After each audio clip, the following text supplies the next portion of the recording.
26 people have been swapped between Russia and the United States and 5 other countries. The White House has hailed the deal as historic. President Biden has called it a feat of diplomacy. Well, among the 16 people released from custody in Russia is the Wall Street Journal reporter Evan Gershkovich, the former US Marine Paul Whelan, and the Russian-American radio journalist Alsu Kumasheva.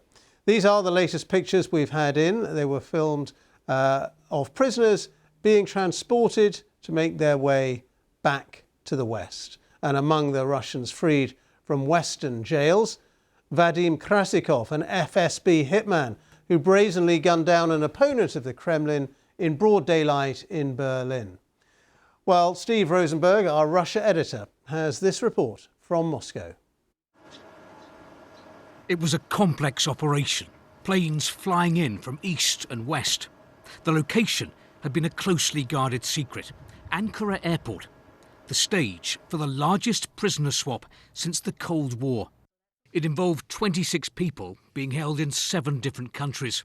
Among those freed from Russian jails, Wall Street Journal reporter Evan Gershkovich, former US Marine Paul Whelan, and US-Russian journalist Alsu Kumasheva.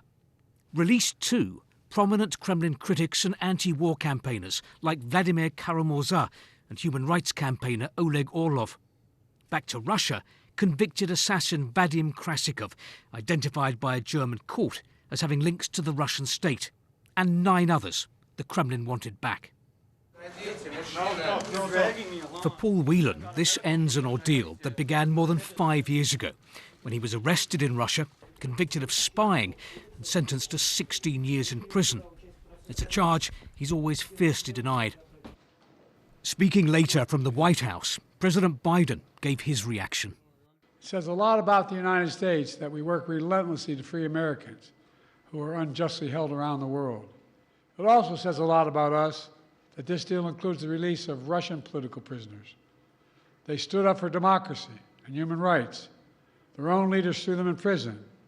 The United States helped secure their release as well. America has repeatedly accused Moscow of jailing US citizens with the aim of trading them for Russians jailed abroad. For the families and friends of Evan Gershkovich, Paul Whelan, and dissidents like Vladimir Karamurza, this is a moment to celebrate. But keep in mind, for the Kremlin, it is mission accomplished. It got what it wanted. It got its agents back. For Moscow, the takeaway from all of this will be that hostage diplomacy works. And that means we're likely to see more of it. More prisoners here being used as bargaining chips.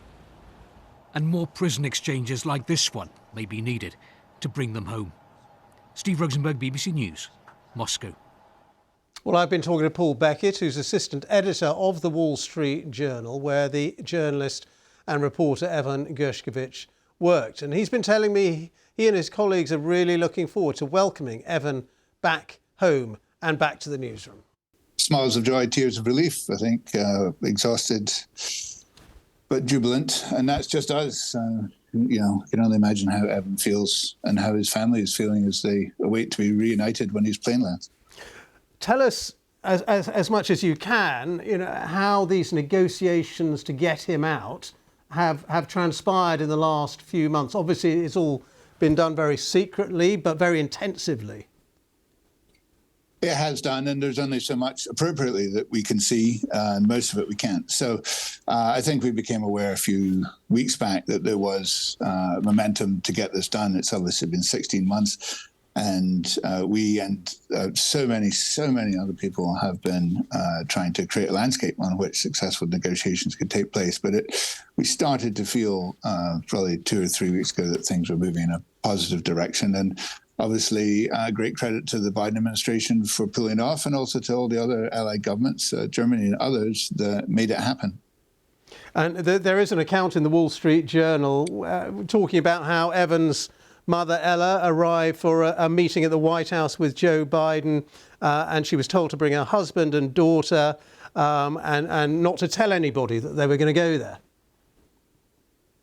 Yes, the administration has been in touch with them and trying to prepare them for this moment. I think everybody though thought there was always something that could go wrong. So there wasn't a moment until we knew that he was out of Russian custody, had his feet on the tarmac in Ankara, when we said, "Okay, it's done." The Russians accused him of spying, of espionage. What has been your view of those allegations against your reporter? It's a drivel, utter drivel. And we've known that for 60 months. I think the Russians really have known that for 60 months, and they wanted to use Evan for their own purposes and in a geopolitical chess game with the United States and others. So obviously he's just a reporter for the Wall Street Journal who was doing his job in Yekaterinburg outside, quite a long way from Moscow, when they grabbed him. So all of the legal process against him was bogus. The accusations were false. And we look forward to, at some point when he's ready, welcoming him back to the newsroom. And when he was incarcerated, when he was first accused, there must have been huge shock at your organisation and also for his family. Yeah, real fist in the gut, for a long time. So it was, you just never want that to happen to your colleague. We never wanted it to happen to any of the other folks who come out today. And, we've tried to stand with him and his family for the last year. They've been absolutely remarkable. And the fact that in addition to Evan, you have 16 other families or 15 other families that are being reunited today is a wonderful moment. Was there any particular thing that was the key to getting him out? We were just talking there with our correspondent in Berlin about Vadim Krasikov, that hitman who we gather that President Putin was particularly keen to get released. Yeah, and obviously the Germans stepped up massively with the US and with the other governments. You saw people, Russians going back to Russia from Poland and Norway and Slovenia as well. So it was a really big Allied effort. It was clear that Krasikov was the key to that.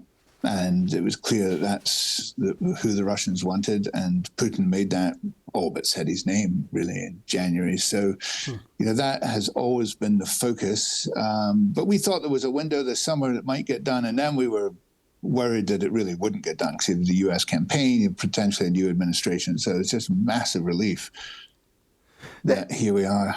Is there a danger, though, that, Putin and the Kremlin have seen that they can arrest people in Russia, put them in jail, and then get people like Krasikov, hitmen who've been jailed for murder, get them released in return? In other words, the same thing might happen again. They might pick up more Westerners, more Americans, put them in jail, and then hope to trade them. So I don't think anybody likes these deals. I don't think the US government likes the deal.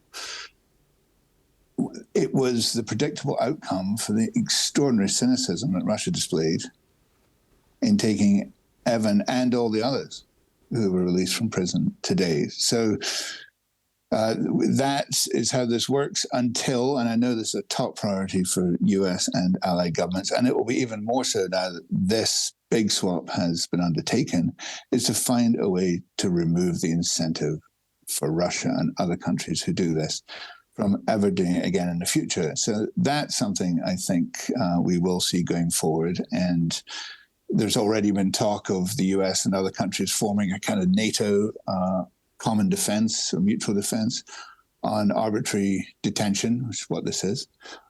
So I think you'll see a lot more focus on that going forward, because there are certainly, from the people who are taken, from their point of view, the minute they're taken, this hostile country wins.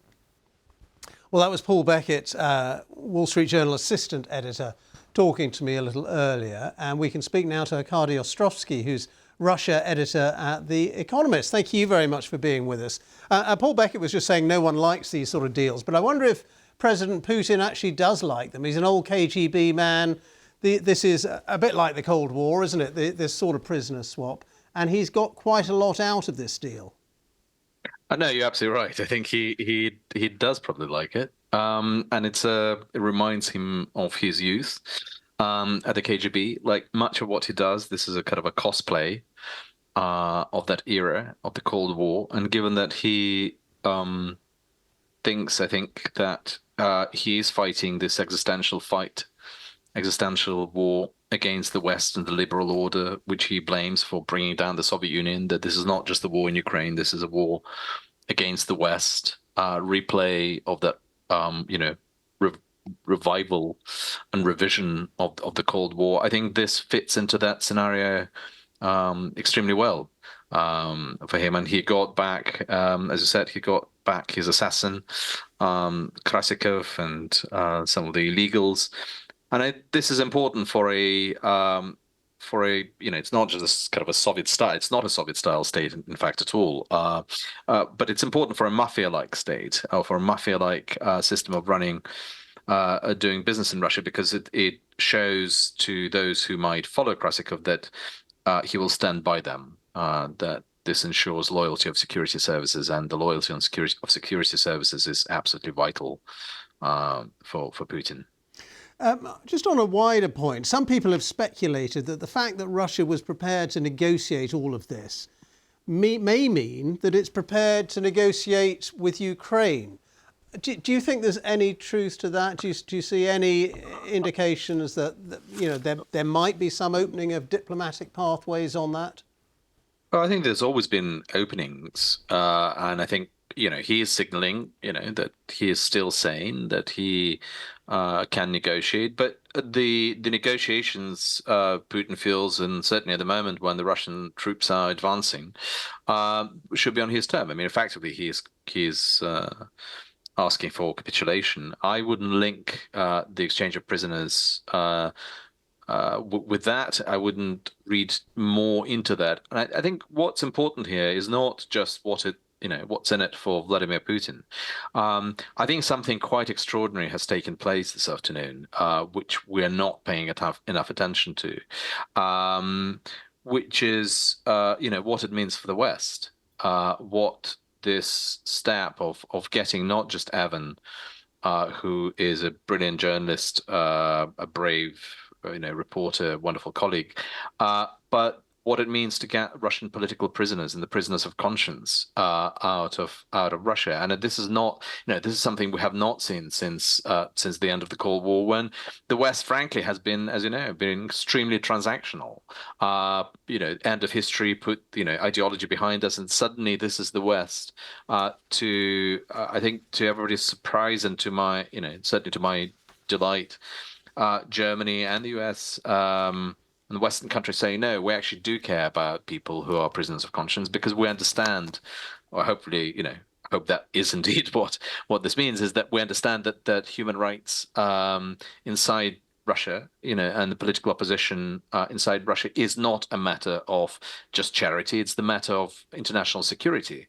And that was a link which was absolutely explicit in all the negotiations over nuclear arms treaties, in the 70s and the 80s, that basically, if you can make Russia respect, if you could make the Soviet Union pay attention to human rights, that is your best security, because a country that will violate its own people and violate their boundaries and their rights will certainly violate sooner or later, particularly when armed with nukes, will violate international borders. And that is the link that had been lost. And I think the reason Putin had been able to prosecute this war is partly this kind of shrugging of the shoulders and cynicism, saying, yeah, but human rights is kind of stuff from the 80s. It's not. And I think in seeing the American citizens, the German citizens included, being part of the same exchange as Vladimir Karamurza and Ilya Yashin. And sadly, we should remember that the person who also should have been part of that exchange is of course, Alexei Navalny, who been killed in jail before that exchange could happen. So I think this is really, really important, that the war in Ukraine, the war against the West, all the things that the British Army generals are warning are absolutely linked to what's happening inside Russia. Okay. All right. Good to get your thoughts and analysis. Thank you so much, Arkady Ostrovsky, Russia editor at The Economist.